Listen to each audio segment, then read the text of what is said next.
Assalamualaikum warahmatullahi wabarakatuh. Alhamdulillahilladzi hadana li hada wa ma kunna linahtadiya laula an hadanallah. Asyhadu an la ilaha illallah wa asyhadu anna Muhammadan abduhu wa rasuluh. Allahumma shalli ala Muhammad wa ala alihi wa ashabihi wa man tabi'ahu bi ihsan ila yaumiddin, amma ba'du. Hari ini kita akan membahas tentang metode McCabe-Tiley. Metode McCabe-Tiley adalah metode yang dipakai untuk menghitung jumlah kesetimbangan atau jumlah plate setimbang yang ada di sebuah menara destilasi. Metode ini adalah merupakan metode grafis. Jadi di dalam perhitungan menggunakan metode ini, maka Anda harus menggunakan grafik. Grafik apa itu? Yaitu grafik kesetimbangan fase. Grafik kesetimbangan fase yang biasa disajikan dalam bisa TXY maupun PXY ya. Grafik PXY ataupun TXY yang sudah Anda pelajari di perkuliahan sebelumnya. Jadi di sini metodenya adalah metode grafis, maka diperlukan grafik kesetimbangan fasenya.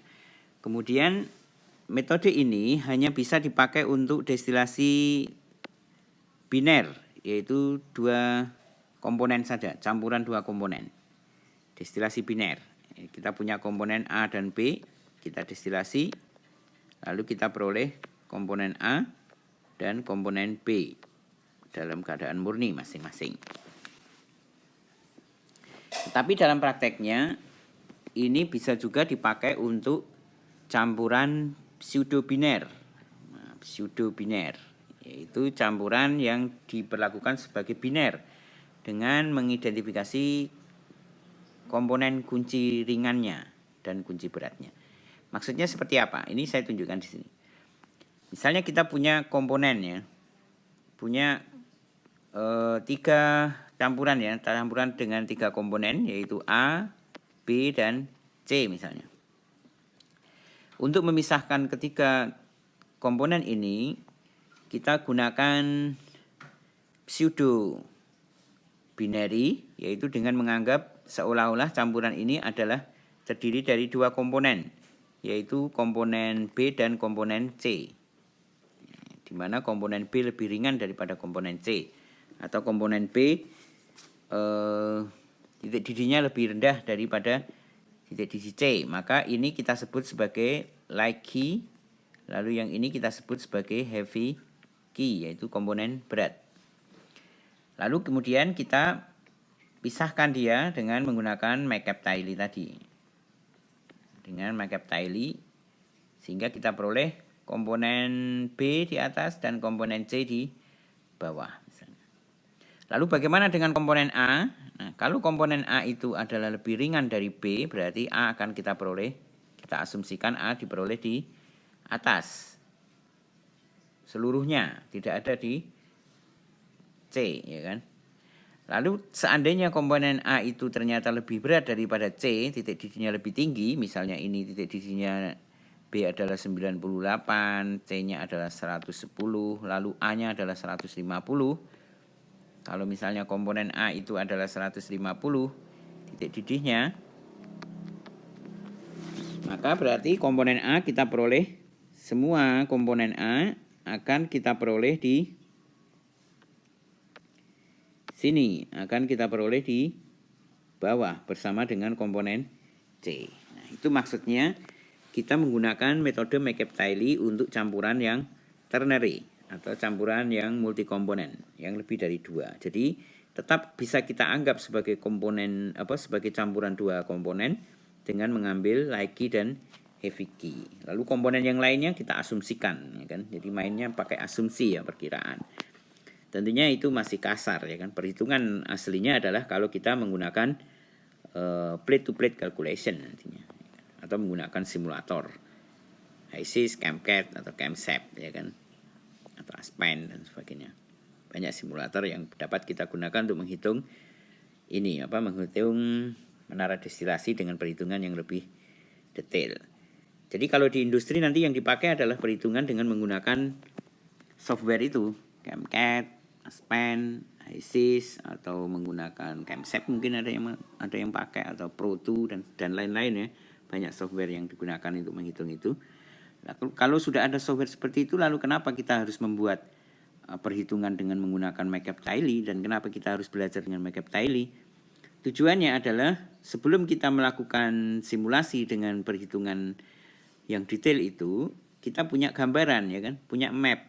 Kira-kira kalau Anda mau simulasi dengan HYSYS atau CAMCAD, kan untuk plate to plate calculation kan kamu harus menentukan berapa jumlah plate-nya. Nah, kamu nggak punya gambaran. Nah, untuk mengetahui itu maka kita shortcut dulu atau kita hitung dengan menggunakan McCabe-Tiley ini, sehingga dari hitungan itu kita akan tahu, oh ternyata jumlah plate-nya adalah 10. Berarti kita simulasikan dengan software itu dengan jumlah plate 10. Lalu hasilnya nanti akan kita koreksi. Apakah 10 itu sudah tercapai sesuai yang kita rencanakan, atau mungkin dia mengalami perbedaan ya kan, baru kita sesuaikan. Tapi nanti hasil hitungan yang dipakai adalah yang detail itu tadi, yang namanya adalah rigorous calculation atau kalkulasi yang lebih lengkap ya kan. Nah, di sini kita perlu belajar metode ini sebagai fundamental ya kan, agar kita tahu bagaimana melakukan perhitungan dalam menghitung menara destilasi, menghitung step seimbang yang dibutuhkan untuk pemisahan dalam menara destilasi. Baik, kita lanjutkan. Fitur utama dari metode McCabe-Tiley ini adalah merupakan penggabungan antara keseimbangan fase, maksudnya di sini ya, keseimbangan fase dengan neraca massa. Keseimbangan fase dengan konsep neraca massa. Nah, ini berlaku untuk campuran biner ataupun pseudo biner. Tadi sudah saya jelaskan bagaimana itu maksudnya pseudo biner. Kemudian di dalam perhitungan ini, di dalam perhitungan dengan metode McCabe-Tiley ini, kita menggunakan asumsi constant molar overflow. Constant molar overflow ini berlaku untuk di rectifying section maupun di stripping section. Dan kita menganggap head latennya adalah dalam equimolar ya, equimolar head laten. Nanti akan kita jelaskan lebih lanjut tentang maksud dari constant molar overflow. Kita pahami dulu di sini. Kemudian dia diasumsikan juga mendekati keseimbangan energi dan mendekati efek keseimbangan energi dan kebutuhan energi. Jadi di sini kita juga memperhitungkan di dalam asumsi ini, dalam perhitungan McCabe-Tiley ini, kita tidak memperhitungkan neraca panas, ya kan? Jadi hanya diperhitungkan neraca massa dan keseimbangan saja. Oke, kita mulai dari neraca massa total ya. Di neraca massa total dalam sistem kita pilih seperti ini ya sistemnya. Ini adalah sistem yang kita pilih ya. Kita ambil sistem ini yang kita beri tanda merah ini. Lalu kita lihat flow masuk. Ini adalah flow masuk yaitu FXF. Lalu ini adalah arus keluarnya yaitu DXD, dan ini adalah arus keluarnya yaitu BXP. Neraca massa total berarti input adalah F ini. Kalau XF ini komponennya, jadi kita ambil F ini total berarti F ini input. Kemudian yang keluar adalah D dan B bottom product. Nah, inilah neraca massa totalnya. Kemudian neraca massa komponen berarti kita hitung per komponen, F kali komposisinya. Kita peroleh atau sama dengan D kali komposisinya dan sama dengan B kali komposisinya. Maka ini adalah neraca massa komponen.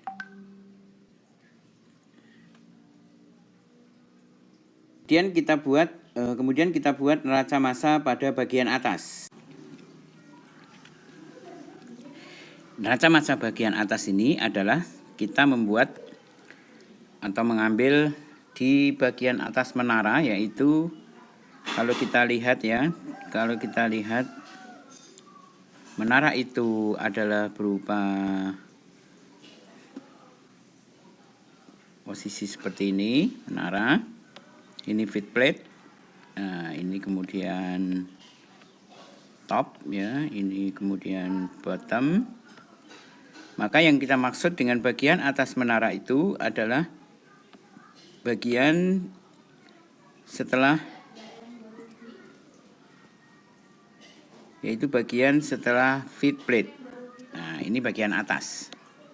Ini adalah bagian atas menara atau seksi enriching. Seksi enriching. Sedangkan bagian bawah menara adalah ini. Seksi stripping. Seksi stripping. Nah, kita buat neraca massa pada bagian atas di situ. Nah, di sini kita buat neraca massa pada bagian atas, yaitu ini harus masuk, yaitu Vn plus 1 dan Yn plus 1. Kemudian ini harus keluar, yaitu Ln dan Xn. Kemudian ini harus keluar juga, yaitu D dan XD. Maka dapat kita buat neraca massanya adalah ini. Vn plus 1 Yn plus 1 sama dengan Ln Xn plus XD YD. Nah, itu kalau kita lihat ya modelnya seperti apa ini. Jadi di top ini kita punya L, D dan XD. Lalu di sini yang keluar di sini ada Ln dan Xn. Lalu yang masuk ke sana adalah Vn plus 1 dan Yn plus 1. Komposisinya Yn plus 1. Kalau kita buat neraca massa berarti di sini Vn plus 1 kali Yn plus 1 sama dengan LD XD plus Ln Xn, ya kan? Xn di sana. Wah, nggak cukup ya.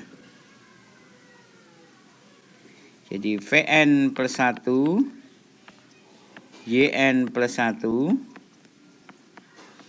sama dengan LD XD plus Ln Xn. Berarti kalau Yn plus 1 berarti sama dengan LD XD plus Ln Xn dibagi Vn plus 1. Atau dapat kita tulis LD per Vn plus 1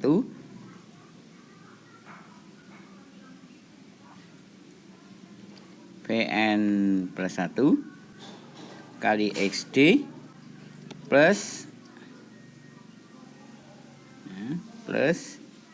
Ln bagi Vn plus 1 kali Xn.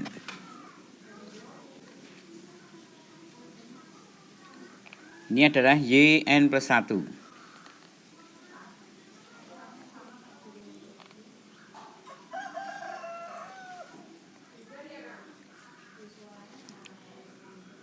Nah, ini persamaan yang kita peroleh ya.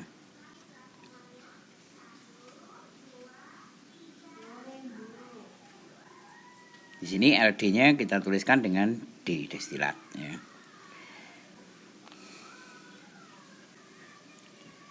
Lalu kalau kita punya formula bahwa L0 per D adalah sama dengan R, L0 per D sama dengan R, ini formula kita ya kan, L0 per D sama dengan R, maka persamaan ini kita buat dalam bentuk R. Kenapa kita mesti buat dalam bentuk R? Karena variabel R ini nantilah yang kita ketahui dalam menara, ya kan? Kenapa? Karena Ln, apa kamu pernah tahu bagaimana kita mengukur nilai Ln yang keluar di satu plate? Nggak mungkin kan? Mengukur Vn plus 1 ini juga nggak mungkin, karena dia ada di dalam menara. Yang bisa kita ukur adalah rasio ini, yaitu dalam bentuk reflux ini. Maka kita substitusi variabel ini agar menjadi variabel dalam bentuk R. Nah, bagaimana cara mensubstitusinya? Kita kembali ambil asumsi konstan molar overflow tadi. bahwa Vn plus 1 ini yang masuk sama dengan Ln ini plus D. Yang kita tahu bahwa Vn sepanjang plate-plate ini itu konstan dia. Bukankah ada di antara uap itu yang mengembun, yang jadi cairan? Ada, tapi dianggapnya dari cairan ini yang menguap juga ada dan jumlahnya sama, sehingga atau jumlahnya konstan. Secara molar itu sama, sehingga kita anggap di sepanjang seksi enriching ini nilai Vn ini tetap. Maka V1 ini juga nilainya sama dengan Vn ini. Nah, V1 itu berarti sama dengan, kalau kita lihat di sini, V1 sama dengan V1 ini ya, yang di plate 1, Vn-nya 1, berarti plate 1 ya. Itu adalah sama dengan D plus L0 gitu. L0 itu karena di sini ada plate 1. Nah, dia masuk ke plate 1 berarti L0. Yang keluar dari sini adalah L1. Yang keluar dari plate 1 disebut V1. Yang masuk ke sini disebut V2. Jadi ini V2 yang masuk dan ini V1 yang keluar, yang kemudian dikondensasi. Lalu yang masuk di sini adalah L0. Berarti kita sebut V1 sama dengan D plus L0. Ya kan? Kemudian kita punya hubungan lagi yang lain, yaitu bahwa R adalah sama dengan L per D. Nah, kita punya rasio itu, R sama dengan L per D. R adalah L per D. Nah, dengan rasio ini maka kita bisa gabungkan hitungannya. Berarti kita bisa tuliskan yang mana yang mau kita substitusi. L0-nya misalnya ya. Berarti L0 sama dengan R kali D. Kan ini kan. Oke. Berarti V1. Nah, V1 ini berarti kita bisa tuliskan V1 sama dengan apa ini? Kalau kita punya hubungan ini L0 sama dengan R kali D. Berarti V1 sama dengan D plus R kali D. Ya, karena L0 ini kita substitusi dengan RD. Nah, jadi menjadi seperti ini. V1 sama dengan D plus R kali D. Atau bisa kita tulis bagaimana nih? Berarti ini bisa kita tulis V1 berarti sama dengan D kali 1 plus R. Nah, itu kan V1, ya kan?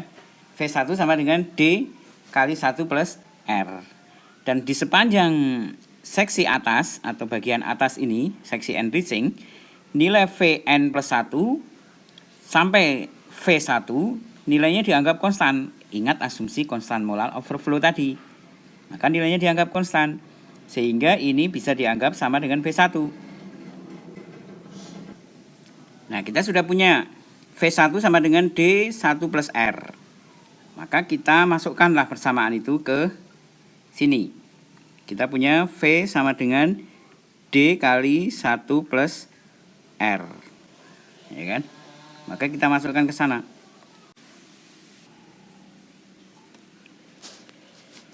Nah, di sini LD tadi adalah D ya. Berarti kita tuliskan di sini D biar sama, berarti D dibagi Vn plus 1 adalah sama dengan V ini. Berarti D kali 1 plus R. Ini kan. Kali X D. Plus di sini adalah L. L-nya adalah sama dengan R kali D. Jadi kita tidak lagi menyebut N plus 1 ya, karena konstan molar overflow, berarti kita anggap sama itu, sepanjang seksi enriching. Berarti ini dibagi dengan D kali 1 plus R kali X N. Nah, berarti kita dapat sederhanakan di sini. Bagaimana penyederhanaannya? Ya tinggal D dicoret. Nah, 1 D ini dicoret 1. Maka akhirnya kita peroleh apa? 1 per 1 plus R kali XD plus R per 1 plus R kali XN. Nah, itulah persamaan yang kita peroleh tadi, yaitu R per R plus 1 kali X plus 1 per R plus 1 kali XD. X-nya ini atau persamaan ini berlaku, ya. Jadi kita perlu jelaskan, ya, setiap kita melakukan pemodelan itu harus kita pertegas. Persamaan ini berlaku di mana? Persamaan ini berlaku pada seksi enriching.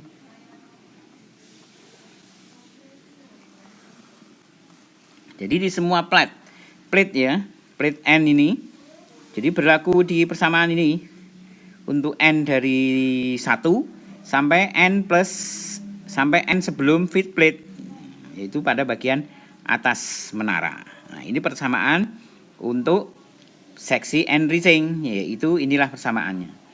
Lalu bagaimana untuk seksi yang bawah? Ya, kita tinjau persamaan yang bawah. Nah, di seksi bawah ini, kalau di seksi atas tadi, kita punya apa yang disebut dengan reflux ratio, yaitu perbandingan antara L0 per D. Ini reflux ratio. Kalau di seksi bawah, nah di seksi bawah ini kita punya build up ratio. Yang di sini digambarkan build up ratio itu rumusnya adalah sama dengan ini, yaitu jumlah VB ini. Jadi VB ini yang diuapkan itu, ya, adalah sama dengan yang masuk ke sana ini kan disebut dengan VM plus 1, ya kan? Ingat, yang keluar dari plate adalah VM, ini yang keluar. Yang masuk ke plate adalah LM-1, dan yang keluar di sini berarti kita sebut LM dari plate M itu. Maka rasio VB sama dengan VM plus 1 per B. Karena asumsi konstan molar overflow, maka VB dianggap konstan sepanjang stripping section. Maka dapat kita gambarkan di sini berarti dari persamaan neraca massa ini, yaitu neraca massa komponen input, ya inputnya adalah ini L, outputnya ada 2 yaitu B dan V, ya. Outputnya ada 2 yaitu B dan V. Berarti L sama dengan V plus B. L sama dengan V plus B. Ini neraca massa total. Komponennya sama dengan LX sama dengan VMYM atau VY plus BXB. Ini adalah komponen. Ini adalah total. Maka kemudian dapat kita cari gradiennya, yaitu persamaan Y. Jadi persamaan atas ini kita bawa ke persamaan karena ingin mencari slope, yaitu Y sama dengan AX plus B. Ini adalah gradien, dan B ini adalah intercept. Ini yang kita sebut dengan intercept. A adalah gradien dan B adalah intercept.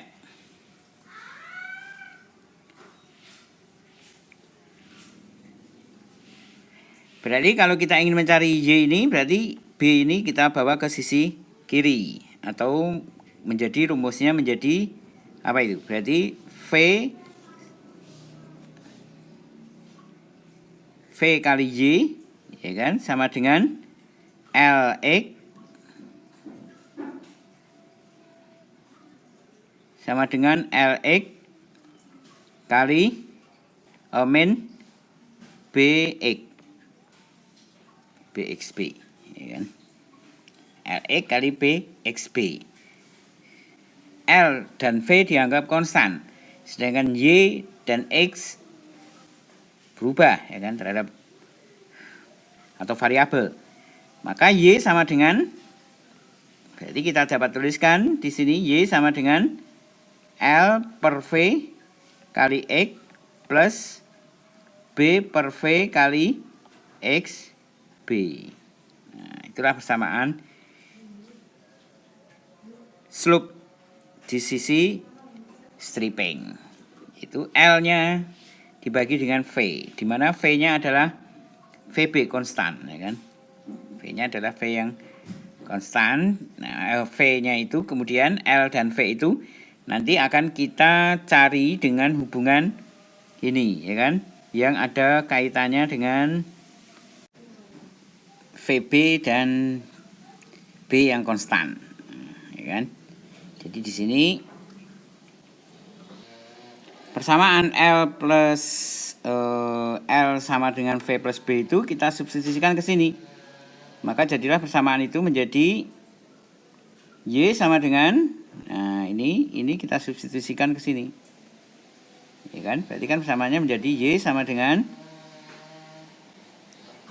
V plus B dibagi dengan V kali X plus B per V kali X B. Nah, jadi bisa kita nyatakan dia dalam V saja, ya kan? Tanpa ada L di situ, ya kan? Nah, selanjutnya kita bisa lihat dari formula yang ada di persamaan ini, ya kan, bahwa V plus B dibagi dengan V itu sama dengan VB per VB plus 1 per VB. Berarti ini bisa kita substitusi dengan VB plus 1 dibagi VB. Nah, ini kan slope, ya kan? Ini kan slope-nya, ya kan? Slope dari persamaan garis lurus ini, yaitu Y sama dengan AX plus B. Kalau ini adalah intercept-nya, ya kan? Ini adalah slope-nya. Nah, slope-nya berarti bisa kita tuliskan dalam VB plus 1 per VB. Padahal VB adalah rasio build up atau build up rasio yang jumlahnya atau besarnya konstan atau kita tentukan. Berapa build up rasionya? Kita tentukan. Maka berarti slope-nya ini tertentu besarnya. Sudah kita ketahui, berarti dapat kita tuliskanlah itu di persamaan bawah. Slope-nya itu menjadi sama dengan, kalau kita punya persamaan Y sama dengan V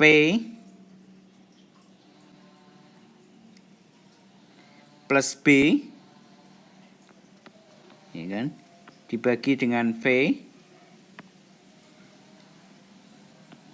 kali XB, kok kali XB, kali X ya, bukan kali XB, kali X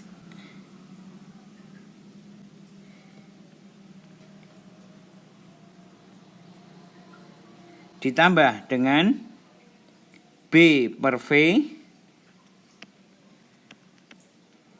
kali XB. Nah, ini bisa kita substitusi dengan persamaan tadi, yaitu VB plus 1 per VB. Maka menjadi gradiennya atau persamaan garis operasinya berarti sama dengan VB plus 1 per VB kali X plus B per V kali XB. Nah, di sini berarti kemiringan atau gradiennya adalah ini besarnya. Persamaan garis itu, ya kan? Persamaan garis operasinya ini.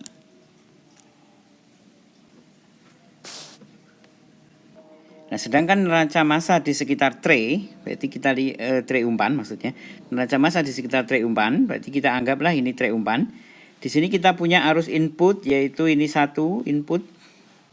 Kemudian ini 2 input. Tentunya L di sini enggak sendirian, yaitu LX. L itu adalah totalnya ya.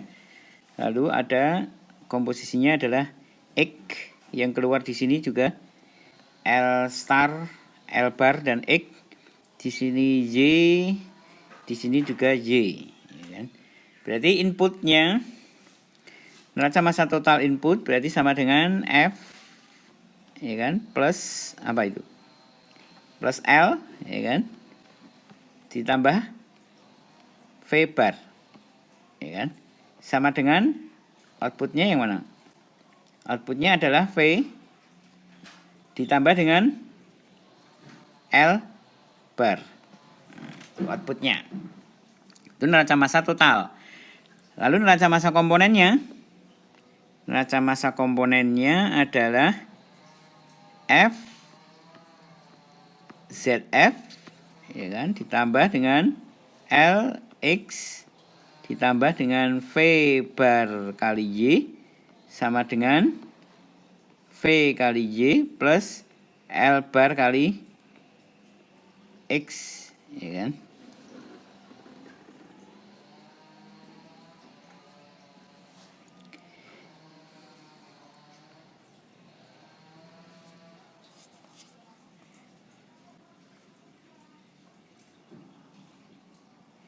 Nah, di sini kita kumpulkan L dengan X dengan X dan Y dengan Y.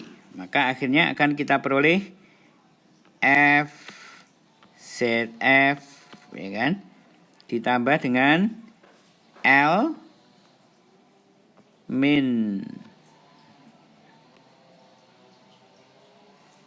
LX, gini dulu ya, LX min L bar X, ya kan, sama dengan VY min V bar Y. Jadi di sini kita lihat bahwa komponen LX ini kita geser ke sisi kiri, kumpulkan dengan LX ini, L bar X ya. Kemudian yang VY ini kita geser ke sisi kanan, kumpulkan dengan VY ini. Maka akhirnya kita peroleh persamaan ini. F, ZF, L, LX, min, L bar X, dan seterusnya itu. Lalu kita tinggal gabungkan. Dia jadi persamaan menjadi, kita gabungkan, kita peroleh F, ZF, plus L min, L bar, ya kan, dikalikan X, sama dengan, di sini L bar ya, V min, V bar, dikalikan Y. Yaitu persamaan ini. Itu adalah persamaan yang kita tuliskan di sini. Nah, jadi itu asal-usul persamaan ini ya. Ini adalah persamaan Y V min V bar sama dengan X L min L bar plus F ZF. Ini adalah persamaan kalau kita tuliskan dalam satuan atau dalam bentuk Y tadi ya. Y sama dengan bla bla bla. Nah, gitu kan. Atau dalam bentuk garis lurus. Kita dapatkan bersama gradiennya. Di mana gradiennya? Gradiennya berarti gradiennya mana ini persamaan ini? Bisa diketahui nggak? Gradiennya berarti sama dengan L min L bar per V min V bar. Ayo, dari mana itu kita dapatnya? Yaitu dari persamaan ini, ya, persamaan ini. Persamaan ini kita gunakan untuk membagi ke sini. Sehingga kita peroleh persamaan dalam bentuk garis lurus yang kita inginkan, yaitu Y sama dengan AX plus B, di mana A adalah gradien. Ini adalah gradiennya. Gradien, ya kan, atau slope atau kemiringan garis. Berarti gradiennya adalah L ini dibagi dengan ini, ya kan. Ini ke bawah sini. Slope-nya berarti FZF per intercept-nya berarti FZF per L per V min V bar itu. Nah, kita lihat secara fisikal di sini, dinamika L dan V sangat tergantung kondisi F. Sangat tergantung dari kondisi umpan. Dinamika L dan V ya, V yang bergerak ke atas, L yang bergerak ke bawah, itu sangat tergantung dari F. Ada kalanya F itu ketika bertemu dengan arus L, F itu kemudian menjadi liquid semua sehingga campur di sini. Berarti L sama dengan L plus F, ya kan? Ada kalanya ketika umpan itu masuk kena uap justru menjadi uap semua, ikut teruapkan. Berarti di sini V menjadi V bar, V dari bottom ditambah dengan F, ya kan? Ada kalanya uap masuk, umpan masuk, dia menjadi L dan sekaligus ikut mengembunkan V ini, sehingga V ini juga ikut sebagian menjadi L. Lalu ada fenomena seperti ini. Dia terbagi sebagian menjadi uap, sebagian menjadi liquid. Ada semua menjadi uap, ya kan? Dan ikut menguapkan fase liquidnya ini sehingga berubah. Jadi umpan yang masuk itu akan mengubah besaran V dan L dari yang ada dinamika di dalam kolom itu. Sehingga di sini pemilihan key sangat penting, ya kan? Pemilihan key ini sangat penting karena dia akan mempengaruhi banyaknya stage ideal yang diperlukan untuk suatu pemisahan. Nilai key ini nanti akan menentukan juga aliran relatif di enriching maupun di sisi stripping seperti yang saya terangkan tadi, ya kan? Kemudian ada kalanya umpan yang kita masukkan itu cair jenuh, bisa juga uap jenuh. Umpannya itu cair jenuh, uap jenuh. Kalau cair jenuh berarti dia siap menguap, kalau uap jenuh siap mengembun, mencair, ya kan, berarti menambah cairan nanti. Sehingga di sini perlu kita pikirkan jenis kondisi umpannya.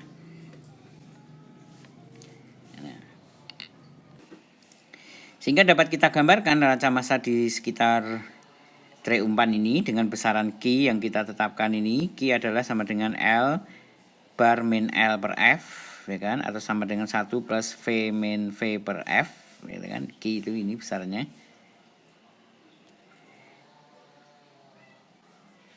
Maka kemudian kita lihat di sini kita bisa menyatakan persamaan garis operasinya ini dengan rumus ini, yaitu Y sama dengan X kali Q per Q min 1 min ZF 1 per Q min 1 dengan persamaan dengan rumus-rumus yang ada ini. Nah, itu nanti akan menentukan besarnya ini. Besarnya kemiringan. Ini titik umpannya ya, umpannya di sini, di komposisi umpan di sini. Lalu kemiringannya kemana? Kalau Q sama dengan 1, kalau liquid, saturated liquid berarti ke sana. Kalau saturated vapor berarti Q sama dengan 0. Di sini slope-nya 0, sejajar, ya kan. Atau ya sejajar horizontal, ya kan. Kalau slope-nya 1 berarti vertikal, yaitu Q sama dengan 1 ketika liquid jenuh. Kalau di sini ketika uap jenuh sama dengan 0. Kalau berada di antaranya berarti di sini. Kalau lebih dari 1 atau subcool, ya kan, di bawah liquid, ya, lewat jenuh di bawahnya berarti subcool, berarti di sebelah kanan dari Q sama dengan 1. Kalau superheated lewat jenuh panas berarti di bawahnya Q sama dengan 0. Nah, maka biasanya umpan dipilih di antara ini. Kalau enggak saturated vapor ya liquid vapor, ya kan. Liquid vapor di sini. Berarti kemungkinan lurus vertikal atau horizontal ini. Lalu kalau membentuk slope, kemana itu mengukurnya? Ya slope berarti kan kemiringannya kan ini, ZF 1 per Q min 1. Nanti yang kita tetapkan berapa Q-nya, kan itu kan. Q-nya adalah satu besaran ini, tapi ditetapkan biasanya, ya kan. Berapa besarnya Q. Sehingga secara keseluruhan dapat kita gambarkan di dalam McCabe-Tiley ini. Ini adalah kurva kesetimbangan, ya. Kalau kurva seperti ini berarti kesetimbangannya kita sebut kesetimbangan yang ideal, ya kan, bentuknya simetris. Kalau kurvanya seperti ini, ya, agak besar di sini, ini berarti non ideal, ya kan. Ada juga kadang kurvanya begini. Nah, ini juga non ideal. Kalau yang seperti ini berarti ideal. Kalau kita simulasikan bisa menggunakan campuran ideal, ya kan, sistem campuran ideal. Ini adalah equilibrium curve-nya, kurva kesetimbangannya. Kemudian yang tengah ini adalah garis di sini pembantu saja ya ini ya, garis pembantu ini. Di dalam kurva sebenarnya ini enggak ada, tapi ini kita anggap ini garis ini untuk membantu kita dalam membuat McCabe-Tiley atau binary system ini ya. Yaitu kita sebut ini garis diagonal, ya kan, diagonalnya. Nah, slope-nya kemudian tadi persamaan yang sudah kita buat untuk seksi enriching, slope-nya adalah yang ini persamaannya. yaitu L per V plus L per V kali X plus D per V kali XD, atau dalam R juga bisa, ya kan, dinyatakan dalam R. Kemudian ini adalah slope yang seksi stripping, yaitu persamaannya adalah ini, Y sama dengan L bar per V bar kali X min B per V kali XB. Kemudian untuk slope dari umpan, nah, slope umpan ini nanti yang akan menentukan pertemuan dari slope keduanya ini, ya kan, dari slope yang pertama ini dan slope yang kedua. Kalau slope umpannya ke arah sini misalnya, ya kan, katakanlah slope umpannya itu adalah cair jenuh, berarti kan lurus begini ya. Kalau cair jenuh berarti kan dia lurus seperti ini. Nah, berarti nanti ketemunya di mana itu? Maka umpan ini, nah, umpan di situ kita buat umpan, nah seperti ini. Berarti ketemunya nanti slope build up rasionya harus kita tentukan. Nah, nanti akan ketemu di sini. Berarti dia akan mempengaruhi jumlah plate-nya nanti. Jadi kemiringan dari garis operasi ini tentu akan mempengaruhi jumlah plate, karena penggambaran jumlah plate-nya nanti adalah seperti ini, ya kan? Seperti ini penggambarannya. Nah, dia akan sangat menentukan di situ, ya kan? Akan sangat menentukan berapa jumlah plate-nya. Tergantung dari posisi garis operasinya itu.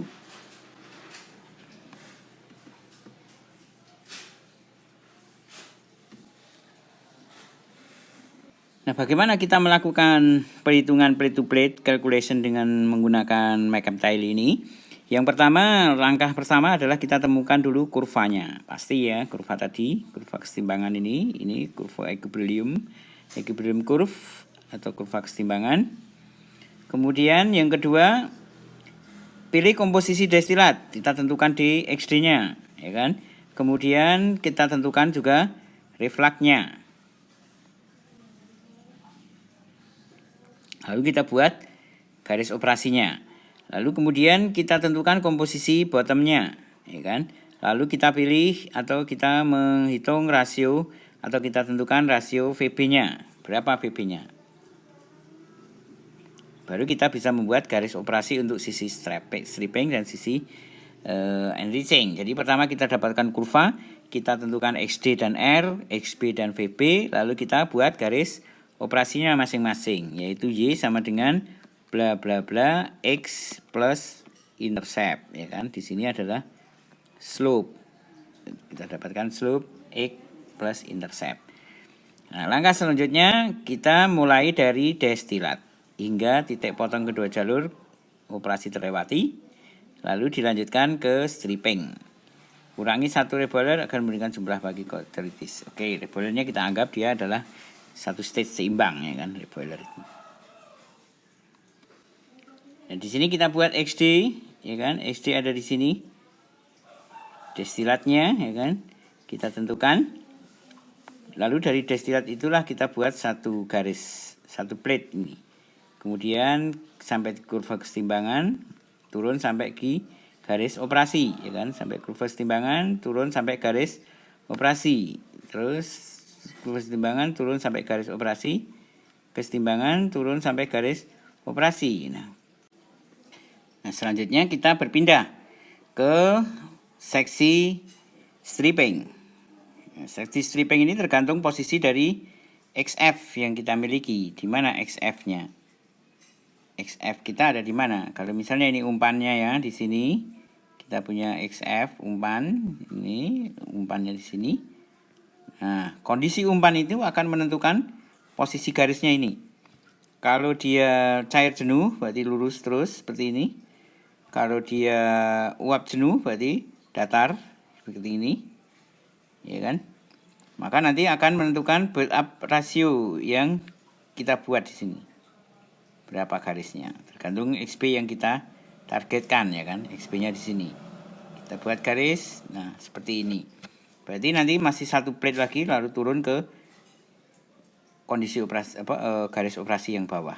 Terus seperti ini, sehingga jumlahnya akan berbeda ketika kondisi umpannya Q-nya ini berbeda lagi, ya kan? Kalau Q-nya di sini berarti build up rasionya kita buat di daerah itu. Nah, Untuk selengkapnya nanti kita lihat contohnya ya. Misalnya ini sampai, nah kemudian di sisi bawah adalah seperti ini slope-nya, ya kan? Ini sisi bawah sama dengan sisi atas tadi.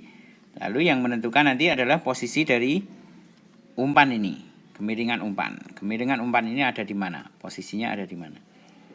Nah, itulah baru kita nanti hitung secara keseluruhan berapa jumlah plate yang kita miliki.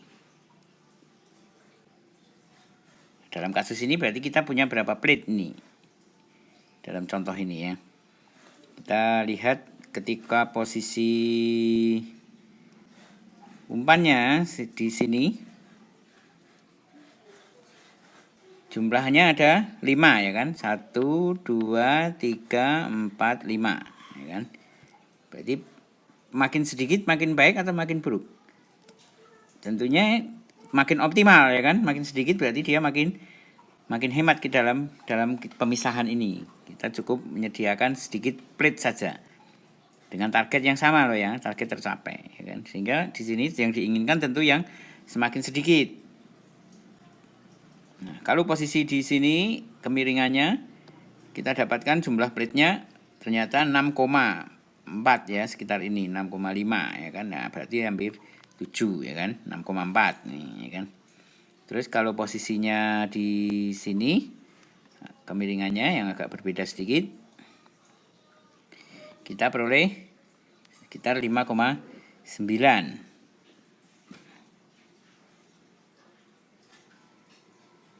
Jadi di sini melihat bahwa posisi posisi dari umpan adalah sangat menentukan ya kan, jumlah keseluruhannya.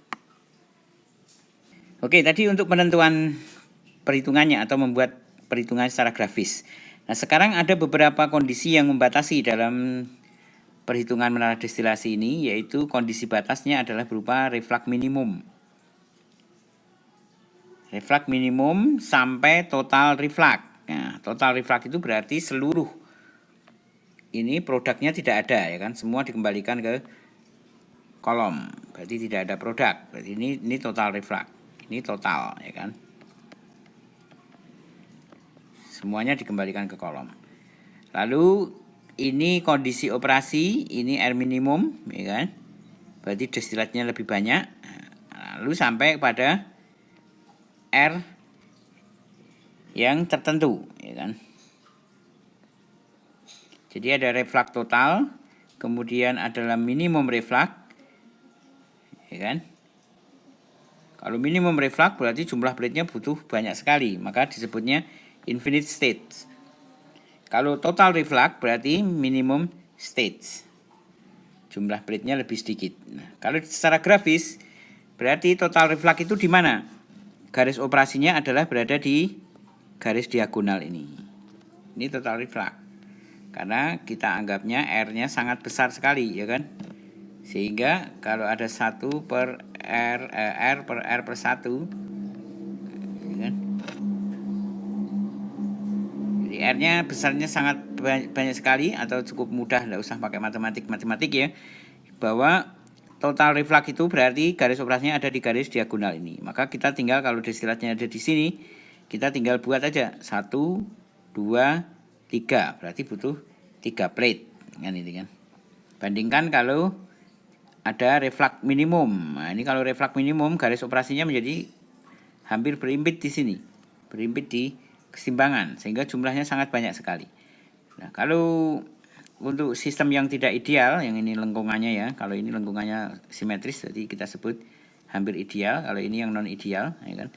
Nah, itu akan mempengaruhi jumlah plate-nya, posisi itu. Sehingga total reflux ini yang paling mudah. Berapa total reflux-nya? Berarti diambil dari garis diagonal ini. Cukup mudah ya. Baik, ini kondisi rasio umpan. Nah, sekarang ini tugas nih ya. Coba kita punya umpan yang berupa campuran cair jenuh, uap cair 75% berupa uap, 50% uap, 25% uap, dan uap jenuh. Jadi kita buat di situ umpannya dengan berbagai macam kondisi. Nah, campurannya terdiri dari 40% mol metanol dan 60% mol air. Dibiasakan menggunakan kolom destilasi yang dilengkapi dengan kondenser total. Kolom beroperasi pada tekanan 1, kemudian rasio refluksnya adalah 1,5 dari reflux minimum. Komposisi pada destilat adalah 95% dan di produk bawah adalah 5%. Ini tentunya destilatnya yang apa nih? Yang 95%. 95% adalah kondisi metanolnya, ya kan? Metanolnya 95% dan metanol di bottom adalah 5%. Nah, terus kemudian tentukan berapa N minimumnya dan berapa R minimumnya. Lalu jumlah stage yang diperlukan berapa untuk mencapai pemisahan yang kita inginkan itu. Nah, ini tugasnya coba dibuat ya dengan simulasi dengan hitungan grafis tadi. Nah, ini kurva kesetimbangannya. Ini kurva kesetimbangannya. Coba dibuat. Kira-kira dimulai dari mana dulu? Tentunya dari reflux minimum. Yang paling gampang adalah dari reflux minimum, total reflux, ya kan? Total reflux. Kenapa total reflux? Karena dengan total reflux kita langsung bisa menghitung jumlah N minimumnya, ya kan? Total reflux berarti garis operasinya ada di garis diagonal. Nah, tinggal kita hitung berapa jumlah plate-nya. Setidaknya bisa jawab satu itu. Baik, demikian untuk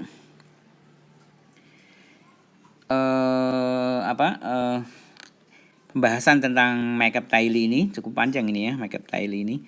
Dan ini contoh soalnya tidak kita berikan, tapi ini untuk tugas saja ya. Silahkan dicatat ini untuk dikerjakan. Dengan grafiknya adalah ini, nanti saya berikan file PDF-nya. Dan Anda bisa download itu, lalu bisa Anda gambarkan pekerjaan Anda di file PDF itu. Baik, demikian untuk kuliah kita pada hari ini. Semoga bermanfaat. Kita lanjutkan pada sesi selanjutnya yang lain dengan topik yang yaitu penyelesaian secara analitis untuk multiple feed, side stream, dan open stream untuk destilat multikomponen, ya kan. Tapi kita akan bahas ini kalau Anda sudah menguasai yang makeup Taily ini. Maka kita lihat dari pekerjaan tugasnya. Baik, demikian. Terima kasih atas perhatiannya. Kita akhiri. Assalamualaikum warahmatullahi wabarakatuh.